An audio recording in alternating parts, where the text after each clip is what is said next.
The music was loud, the cameras were flashing, and the new Port Harcourt branch of Aegis Holdings was shining like a diamond. But Jeremy's heartbeat was louder than everything. He stood in the center of the hall, a famous billionaire in a clean black suit, the kind people point at and whisper about. Yet for the first time in years, his hands were shaking, because the glass doors at the far end of the hall slid open, and Cynthia walked in. She didn't come alone. On her left and right were two little girls in matching blue and white Ankara gowns. Their hair was neatly packed in buns, their eyes bright, their smiles like morning sunlight. Behind them, two little boys in tiny blazers held gift bags and tried to keep up. 4 children, 2 girls, 2 boys, all around 9 years old, all healthy, all bright, all perfect. Something snapped inside Jeremy. The air in the room became thin. The lights seemed too bright. His chest burned. Without thinking, he took a step forward and whispered, "No." Cynthia turned and saw him. She looked different, stronger, softer. Her blue and white Ankara gown shone under the chandeliers. Gold earrings touched her neck when she tilted her head. She carried herself like a woman who had passed through fire and found a river on the other side. From across the hall, Jeremy's voice rose above the noise, raw, surprised, impossible, and loud enough to make everyone freeze. "They are all my kids." The hall fell silent. Heads turned. Cameras swung toward him. The 4 children stared at the man whose face was on billboards, the man who had once been their mother's husband. Cynthia's eyes did not blink. And before anyone could breathe, the night of celebration changed. 2 weeks earlier, Jeremy had sent a message he thought was a joke. "Hello, quite a long time. I'm opening a branch in Port Harcourt tomorrow. If you are in town, let's see. At least." He added the address and pressed send. He didn't expect a reply. He thought she would ignore him, hide, or feel small the way he once made her feel. He was wrong. But this moment didn't start with a text. It started 10 years before, inside a quiet kitchen with a broken clock, a cold bowl of soup, and a woman who kept praying even when her voice was tired. "Jeremy, please," Cynthia had said back then, standing by the sink with her hands wet. "Let's both do the tests. We've tried for 5 years. The doctor said we should check both of us." Jeremy's jaw tightened. He sat at the table, staring at the bowl he had not touched. "There's nothing wrong with me," he said. "You heard the doctor. He said sometimes stress delays things." "He said we should test both of us," she repeated. "Both." Behind them, the clock ticked, slow, stubborn, and loud. Jeremy's old friend, leaned on the doorway like a shadow. "Guy, don't let her drag you through that nonsense," he said, smiling without warmth. "You're a man. This kind thing doesn't come from your side. If children aren't coming, maybe it's time to accept the truth. Not every woman can carry." Cynthia's fingers shook. "Jerry, please, stay out of our marriage." "Your marriage is empty," Jerry said, laughing. "No children, no heir. I'm helping my friend think clearly." Jeremy looked up at his wife. He saw the tears in her eyes, the tired hope she was still holding, the way her shoulders tried to be strong, and his pride rose like a wall. "I won't take any test," he said. It was a small sentence, but it was the start of a big storm. The days that followed were a pattern of quiet mornings and loud nights. Some nights ended with a slammed door. Some ended with an apology. Some ended with Jeremy staring at the ceiling and counting the seconds until morning. They both wanted a child. They both wanted a miracle, but wanting was not enough. Not when pride guarded the door. "Let me go with you," Cynthia whispered one evening, placing a gentle hand on his arm. "Please, Jeremy. Just once. If the doctor says you're fine, I'll stop asking." He pulled his arm away. "You don't listen," he said. "I said no." Jerry's words grew stronger and uglier. "You need a real woman," he said to Jeremy in private. "One who can give you children and respect." Cynthia tried to be calm, but the house felt like it was shrinking. The walls knew their secrets, the bed knew their silence, even the mirror knew the question they wouldn't face. Then came the night it all broke. "Get out," Jeremy said, pointing at the gate, his voice harsh and strange. "I'm done. I'm not doing this anymore." Cynthia's knees shook. She held the handle of her bag and breathed in, then out, then in again. She had loved him when he was still climbing. She had stood beside him when the roof leaked and the bank account sighed. She had believed this would pass, but the door opened and the night swallowed her. She did not fall because her mother caught her. Mama Enkem had strong arms and a soft voice. "My daughter," she said, "your tears are seeds. They will grow into joy if you don't let bitterness water them." They started small: a rented room, a small shop, a little table with second-hand items neatly arranged. Cynthia worked with quiet fire. She laughed again, slowly, carefully, like a person learning to walk after a long illness. Then she met David. He was a bank manager with kind eyes and the type of smile that waits for you to finish speaking before it shows up. He didn't rush her. He didn't push her. He listened. He brought joy like a light you forget is on because it doesn't make noise. They had a quiet wedding, attended by family and friends who didn't come to judge. They came to celebrate. The food was simple, the music soft, and the promise real. Then, one morning, Cynthia felt different. She sat on the edge of the bed, both hands on her stomach, and looked at the curtain moving in the breeze. She didn't speak. She didn't cry. She just held still while a small sun rose inside her. 9 months later, the hospital was full of laughter and soft shouts and busy footsteps. When the nurse said 1, everyone clapped. When the nurse said 2, David began to cry. When the nurse said 3, Mama Unkum started thanking God in a voice that shook the windows. And when the nurse said 4, the doctor removed his glasses and wiped his eyes. 2 girls, Miracle and Mirabelle. 2 boys, Mike and Mark. Cynthia held them and felt the old pain melt like ice touched by a warm hand. She had prayed for 1 child. God sent 4. She had begged for a window. God opened the roof. While her new family grew, Jeremy's world was loud, rich, and empty. He married again. He divorced again. The houses got bigger, the rooms got colder. People cheered when he arrived and clapped when he left. But every birthday passed like a cloud that wouldn't rain. He never took the test. He told himself he didn't need it. He told himself he didn't care. He told himself many things the mirror did not believe. Then, 10 years after the gate closed on a dark night, he typed a message and sent it to a number he hadn't dialed in years. He thought he was in control. He thought he could poke an old wound and feel nothing. And now he stood in a bright hall in Port Harcourt, watching 4 children walk beside the woman he once sent into the night. Miracle squeezed Cynthia's hand. "Mommy, is that the man from the big posters?" she whispered. "Yes," Cynthia said softly, eyes fixed on Jeremy. "That is Mr. Jeremy." Jerry drifted out of the crowd like a bad memory in a neat suit. "Don't look at her," he muttered to Jeremy, tugging his sleeve. "You're the star tonight. Ignore her. She just wants attention." But Jeremy didn't move. He took another step, and another. He stopped in front of Cynthia and tried to swallow, but his mouth was dry. "Whose children are these?" he asked, his voice shaking in a way the public had never heard. They look good." Cynthia's answer was gentle and firm. "They are my kids." Something broke. Jeremy's face changed in front of everyone, famous people, staff, investors, and strangers, with phones ready to record history. He felt the room spinning. The children stood very still, like 4 candles in a draught. "They are all my kids," he shouted, hands spread, eyes hot, a storm he could no longer hide. A gasp rolled through the hall. A security guard took a step forward. A reporter lifted a camera. Jerry's smile froze and slid away. Cynthia didn't blink, and just as Jeremy reached out, just as the whole room leaned toward the scene like a wave about to crash, a calm male voice rose from behind the children. "Careful, Jeremy," the voice said. A tall man in a simple suit stepped forward and placed a steady hand on Mike's shoulder. "David." The hall held its breath.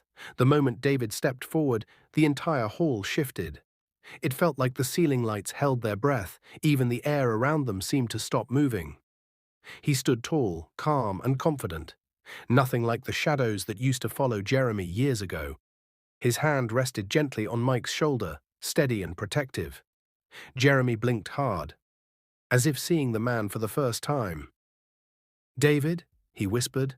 Cynthia didn't say a word. She didn't need to. Her eyes stayed on Jeremy, steady, calm, unshaken. David gave a small nod. Yes, it's me. But the real shock wasn't that David was there, it was that the children, healthy, bright, beautiful, stood around him like a circle of light. For a man who had spent 10 years running from the truth had finally cornered him. And it had 4 faces. Miracle. Mirabelle, Mike, Mark. Jeremy's lips trembled. He looked at the girls, the twins with matching buns, then at the boys who shared the same smile. His world felt like glass cracking under a heavy stone. I don't understand, he said, his voice barely holding together. How did all this happen? Cynthia inhaled softly. She stood tall, her head high, her confidence quiet but powerful. It happened, she said, because I was never the problem, Jeremy. Those words hit him harder than any slap. Jeremy staggered back a little. People around them gasped quietly. Some whispered, a few raised their phones, but no one moved to stop the moment. It was too raw, too real, too painful to look away. David stepped closer, not aggressively, but with the calm strength of a man who knew his place in Cynthia's life. He stood beside her, not in front, not behind. Beside, like a partner, like a shield, like a husband. Let's not do this in front of the children, David said gently. But Jeremy shook his head. His pride was shaking, his chest was shaking, even his voice shook. Cynthia, answer me, he said. I need to know. I deserve to know. She raised an eyebrow. You deserve to know now? After everything? That question froze Jeremy where he stood. The memory came back like a punch. Jeremy in the living room, Jerry laughing loudly, the divorce papers on the table, Cynthia kneeling and begging him to listen. Jeremy, please, she cried, holding his leg. Just do the test. Please. I am not the enemy here. We can fight this together. But Jeremy had pushed her hand away. I don't need any test, he shouted. The doctors said nothing is wrong with you, which means you're hiding something. I am done being embarrassed. Jerry clapped Jeremy on the back. That's right, bro. Free yourself. And Jeremy had listened. He had listened to pride, to ego, to the wrong voice. And he sent his wife, the woman who prayed with him, cooked for him, supported him when he had nothing, out of his house. Back in the hall, Jeremy pressed a shaking hand to his forehead. I was wrong, he said quietly. I see it now. Cynthia's eyes softened for one small second, but only one. You were not just wrong, she said. You were cruel. A low murmur rippled through the hall. David gently touched her arm, a silent signal that she didn't have to say more, but Cynthia took a breath and continued. You kicked me out, she said, her voice steady. You humiliated me. You believed your friend instead of believing the woman who stood beside you when you had nothing. Jeremy swallowed hard. His eyes were filling up, but he tried to blink the tears away. I didn't know, he whispered. You didn't want to know, Cynthia said. This time silence filled the room again.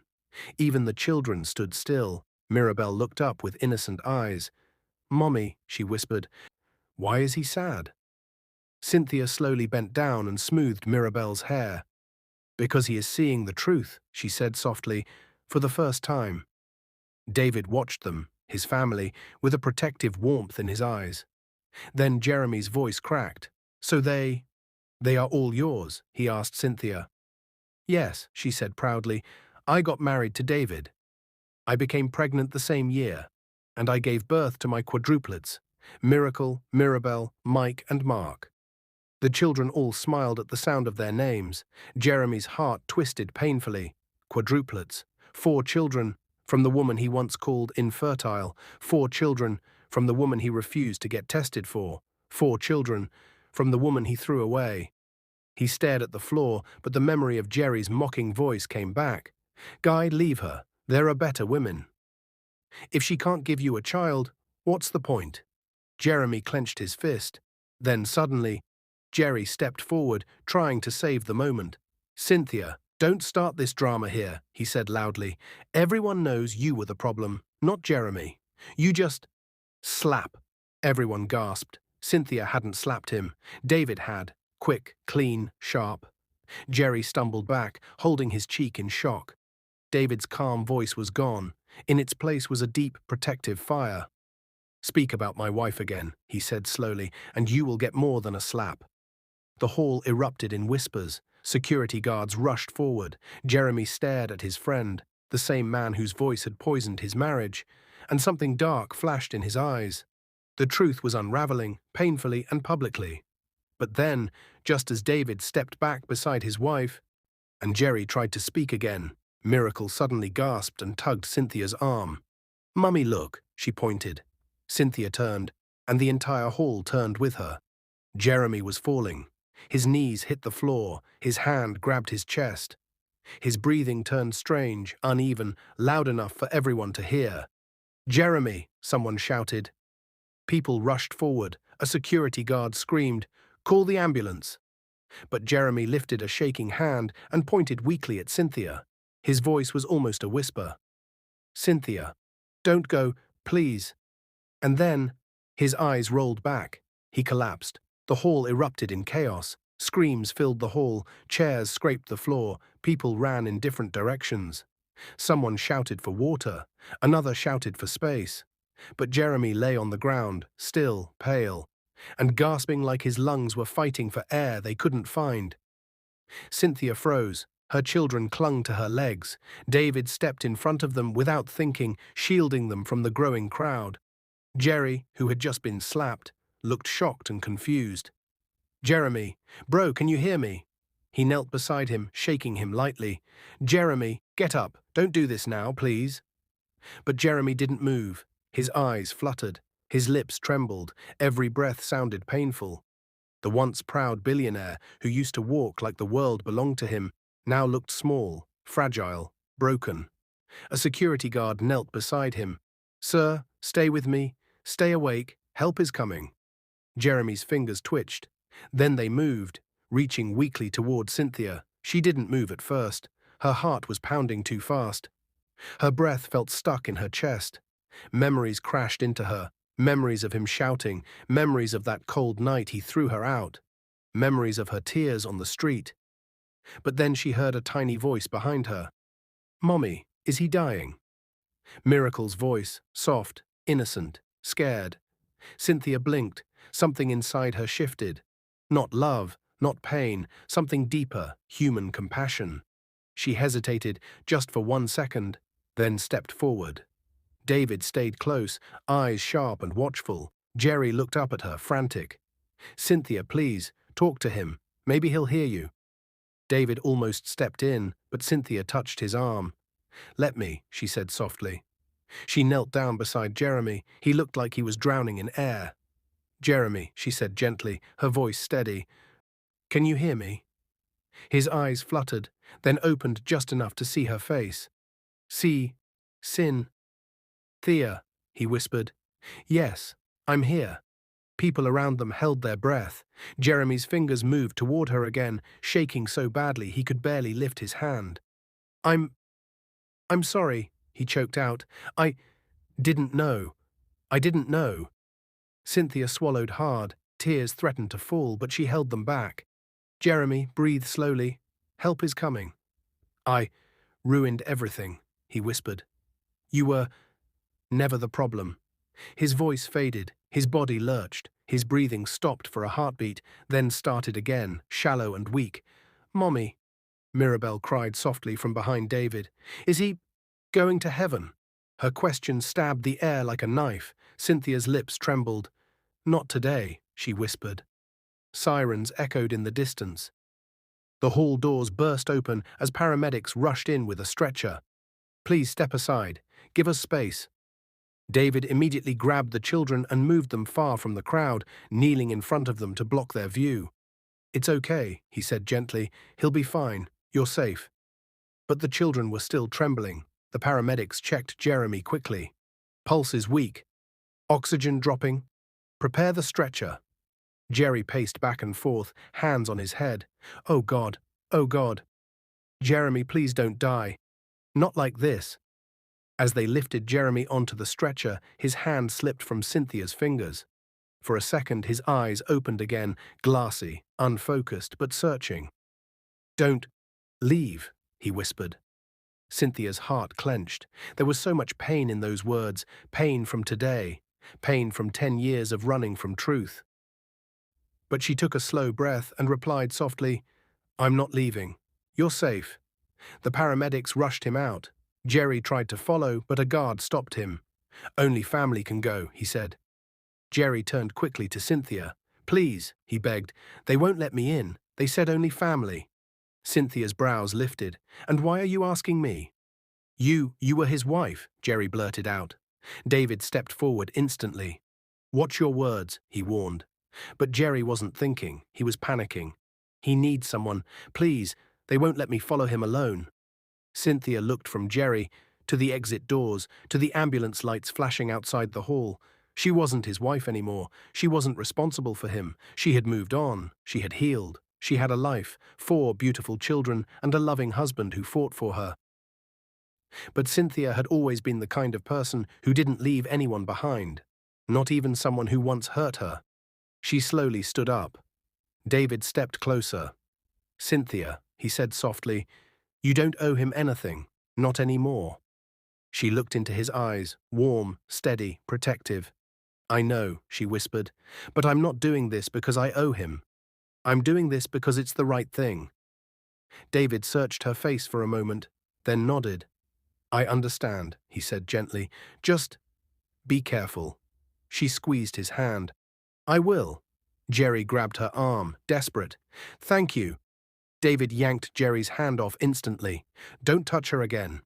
Jerry froze. Cynthia walked toward the exit, her heart pounding, her children calling softly behind her. "Mommy, where are you going? Mommy, will you come back?" Cynthia turned around, her gown shining under the chandelier. She knelt and hugged all 4 of her children at once. "I'll be back soon," she whispered. "Stay with Daddy. Be good. I love you." They nodded, still scared but trusting her. David gathered them close, his hand on their heads. "I've got them," he said. Cynthia took one more breath. Then she followed the paramedics outside, Jerry hurrying beside her.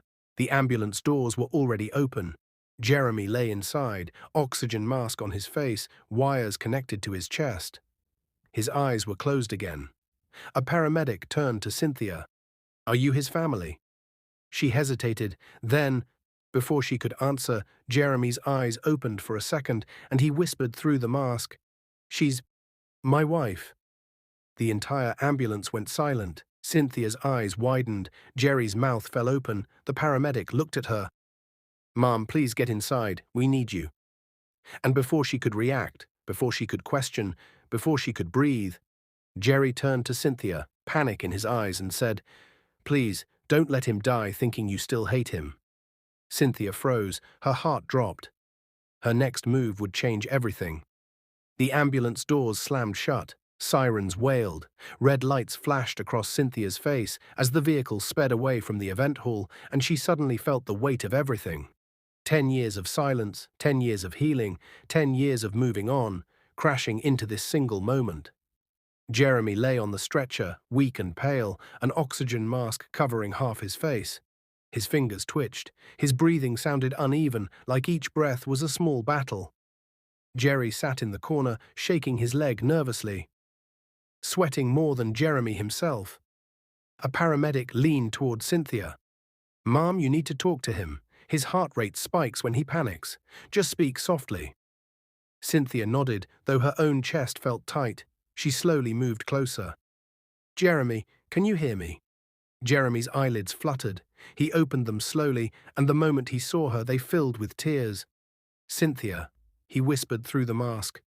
"You came." Cynthia swallowed hard. "Yes, I'm here. Just breathe." His fingers weakly reached out, trembling. She hesitated, then gently placed her hand in his, but only for stability, not affection. He squeezed lightly, like holding on to a memory he had lost. Jerry wiped his forehead with a shaking hand. "Cynthia, please. He's been stressing for weeks. He barely sleeps. He's been working non-stop. He's not okay." She didn't look at Jerry. Her focus stayed on Jeremy. "Jeremy, you need to calm down," she said softly. "You're safe. Help is here." But Jeremy shook his head weakly. A tear slid down his cheek. "I'm not safe," he whispered. "Not from myself." Cynthia stiffened. What do you mean? Jeremy's voice trembled. I ruined everything. My life, my home, my chance to be a father. I destroyed the only woman who loved me when I was nothing. Cynthia gently shook her head. Jeremy, don't think about the past right now. He squeezed her hand again, desperate. No, Cynthia, listen. Before I pass out again, I need to tell you something. Jerry sat up straighter. Bro, this is not the time. Jeremy glared weakly at him. Shut up, Jerry. Jerry's mouth snapped shut. The paramedic leaned forward. Sir, don't talk too much. But Jeremy didn't stop. He turned back to Cynthia, struggling to breathe but pushing through the pain. I went to the doctor last year. Cynthia's heartbeat quickened. What? I finally did the test, Jeremy said, his voice cracking, and the result said, it was me. All along. It was me. Cynthia's breath caught in her throat. Jerry's eyes dropped to the floor, guilty. Jeremy continued, tears streaming now. You begged me to go. And I refused. You cried, and I ignored you. You tried to save our marriage. And I let Jerry poison everything. Jerry covered his face with both hands. The paramedic checked Jeremy's vitals again. He's crashing. Keep him focused. Jeremy kept his eyes locked on Cynthia. I hurt you. I broke you. And I told people you were barren when I was the one who needed help. Cynthia felt a tear escape, but she wiped it quickly. She couldn't fall apart. Not here, not now. Jeremy, she said gently, we can talk about this later. Focus on breathing. But Jeremy shook his head again, stubborn even in weakness. No. Please, let me say this. His chest rose and fell rapidly. Alarms beeped, but still he spoke. You were never the problem. You were the blessing I threw away. Cynthia closed her eyes for a moment. That sentence struck something deep inside her, a wound she thought had healed but still had a scar. And when I saw your children, Jeremy whispered, your beautiful 4 children, I felt my soul break. He coughed, his body shaking from pain. They look like angels, and I thought, those could have been mine, if I wasn't stupid. Cynthia gripped the edge of the stretcher, her breathing unsteady. Jerry finally broke. Cynthia, please, he's been drowning in guilt for years. I didn't know. It would eat him like this. I didn't know. Cynthia turned sharply to him. Yes, Jerry, she said with a calm anger. You didn't know. But that never stopped you from talking. Jerry lowered his head in shame. The paramedic raised his voice. He's slipping. Mom, keep him awake. Cynthia leaned close. Jeremy, stay with me. Don't close your eyes. His lips trembled. He stared at her like she was the last light in the world. Cynthia, I was a terrible husband. You were, she said honestly, but you're not dying today. Now breathe. Jeremy gave a weak smile behind the oxygen mask. You always talk to me like that. Strong. Calm. Like you could fix anything. I'm not fixing anything, she said. You're doing your part now. He blinked slowly. Cynthia, if I don't make it, stop, she said. No, he whispered, tears falling. If I don't make it, just know. I never hated you. Not even once. I hated myself. Cynthia's throat tightened. Jeremy, listen. But before she could finish, the ambulance hit a bump. The heart monitor beeped loudly. Then, it spiked. His heart rate is dropping again, a paramedic shouted. Another paramedic prepared the defibrillator. Charging to 120, Jerry screamed in panic. No, no, do something. Cynthia felt her own breath freeze. Jeremy's eyes rolled back. His chest went still. The ambulance filled with one chilling sound. B. A flatline. The paramedics moved fast. Clear! His body jerked. Nothing. Clear! Another shock. Jerry cried out, falling to his knees. Jeremy, get up. Please don't die. Cynthia couldn't move. Her heart was pounding so loud she could barely hear. Charging to 200. Clear! Jeremy's body jerked again. And then... The monitor beeped. A weak pulse. The paramedic exhaled. We've got something. Move, move. We're almost at the hospital. Cynthia let out a breath she didn't know she'd been holding. Jerry covered his face and sobbed. But then, just when everyone thought the chaos was calming, Jeremy opened his eyes one more time and whispered, barely audible, "Cynthia, before I go in, I need to tell you something else. Something important." Cynthia leaned closer, confused and tense. "What is it?" Jeremy lifted a shaky hand, pointed at Jerry, and whispered, "He didn't tell you the whole truth about the night I threw you out." Cynthia's eyes widened. "What truth?" she asked quickly, but Jeremy's eyes closed again. He lost consciousness, and the doors burst open as they arrived at the emergency room. Doctors rushed in, nurses shouted orders, Jerry backed away, shaking. Cynthia stood frozen, her mind racing. What truth? What did Jerry do? What happened that night? The answers were standing inside the same ambulance, but the person who knew them was now being wheeled into surgery. The hospital doors swung open as doctors rushed Jeremy into the emergency room. Nurses shouted instructions, wheels clattered across the tiles, and the air smelled sharp, like medicine and fear. Cynthia stood frozen at the entrance. Jerry paced behind her like a man walking on fire, pulling his hair, breathing fast, whispering, oh God, what have I done?" David and the children arrived moments later. Miracle and Mirabelle ran to Cynthia and hugged her tightly. Mike and Mark clung to David's sides, eyes wide and confused. "Mommy, are you okay?" Miracle whispered. Cynthia forced a small smile. "I'm fine, my love."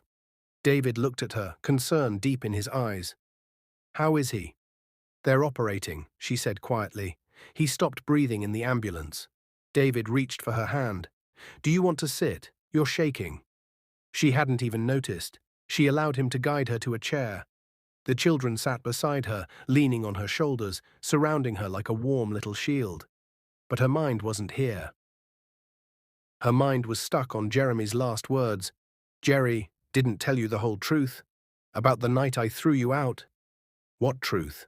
She turned to face Jerry. He sat in the corner of the waiting area, elbows on his knees, face buried in his palms.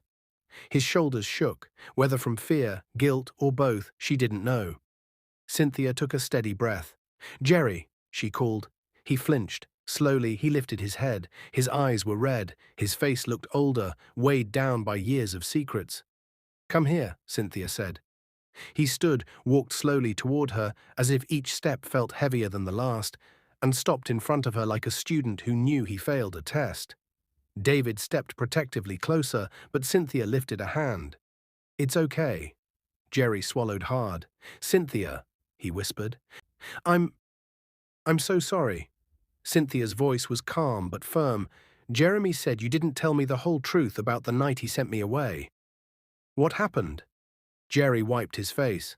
His lips trembled. The truth was eating him from the inside. I lied to him," Jerry said quietly. Cynthia frowned. "About what?" Jerry closed his eyes, shame twisting across his face. "That night, when you begged him to take the fertility test, he actually agreed." Cynthia's breath caught. "What?" Jerry nodded slowly. "He agreed. He said he was tired of fighting. He said he was ready to try anything to save the marriage. He was going to go with you the next morning." Cynthia stared at him, stunned. "But I couldn't let it happen," Jerry whispered. David stiffened. "Why?" Jerry's voice broke. "Because if he found out the truth, if he found out he was the problem, I was afraid he would start listening to you more than he listened to me. And I liked being the person he trusted, the one he called, the one he depended on." Cynthia felt her stomach twist. "You destroyed my marriage because of your ego?" she asked quietly. Jerry nodded, crying. "I convinced him you were lying. I showed him fake messages I typed, making it seem like you were talking to another man. I manipulated him when he was vulnerable." Cynthia gasped. Her hand touched her chest. Jerry continued, broken. "He confronted me hours before he threw you out. He showed me the messages I created and asked, 'Jerry, am I making a mistake?' And I told him yes. I told him you couldn't be trusted. I told him a real man shouldn't stay with a woman who can't give him children." David clenched his fists. "You evil!" Cynthia lifted a trembling hand to stop him. Jerry fell to his knees. "I didn't think it would go this far," he cried. "I didn't think he'd throw you out that night. I thought he'd argue. I thought he'd just yell. I didn't know he would break." A cold silence filled the waiting room. Every word felt like a knife. Cynthia felt tears burning behind her eyes. "Because of you," she whispered, "I slept on the cold floor that night. Because of you, I cried until my body hurt. Because of you, Jeremy hated himself for years. Because of you, my life changed forever." Jerry nodded, sobbing. "I ruined everything," he said, "and I came here hoping you'd never find out." At that moment, the operating room doors opened. A doctor stepped out, removing his gloves, his face serious. Everyone turned instantly. Cynthia stood up, her heart pounding. "Doctor," she said, "how is he?" The doctor exhaled. "He's alive," the doctor said, "but he's weak. He had a severe cardiac episode caused by emotional overload and stress. He'll need time to recover. He's asking for you." Cynthia froze. "Me?" The doctor nodded. "He keeps saying your name. He's awake enough to talk for a few minutes, but he's fragile." David touched her arm gently. "Do what you need to do," he said without hesitation. Cynthia took a slow breath and followed the doctor inside. Jeremy lay in the bed, looking older, softer, and smaller than she had ever seen him. The strong billionaire everyone admired was gone. In his place was a man broken by his own decisions. When he saw her, his eyes filled with tears. "Cynthia," he whispered. She walked closer, though her heart was racing. He swallowed hard. "I thought I was going to die without telling you everything." She didn't speak. He continued, his voice thin. "Jerry lied to me that night. He made me think you were cheating. He told me you didn't want a family. I was angry, hurt, confused, and stupid." Cynthia's tears finally fell. Jeremy lifted a weak hand. "You didn't deserve anything I did to you." She stepped closer and took his hand, not out of love, but compassion. "You broke me," she said softly, "but I healed." Jeremy nodded, crying. "I see that now. You're strong. You're happy. You have a beautiful life. And your children, they are perfect." She smiled faintly. "Yes, they are." Jeremy took a shaky breath. "Cynthia, I don't expect forgiveness. I just wanted you to know, before anything happens, that I am truly, truly sorry." She wiped her tears. "I forgive you," she said quietly. "Not for you. For myself." He cried harder. "But forgiveness," she continued, "does not erase what happened. I have moved on. I have a family now, and I love them with everything in me." Jeremy nodded slowly. "I know, and he's good for you. I saw it." Silence hung between them. Then Jeremy looked up with trembling eyes. "Before you go, can I ask one thing? Just one." Cynthia waited. He swallowed. "Can I see them, the children, just once? Not as their father, but as a man who finally understands what he lost."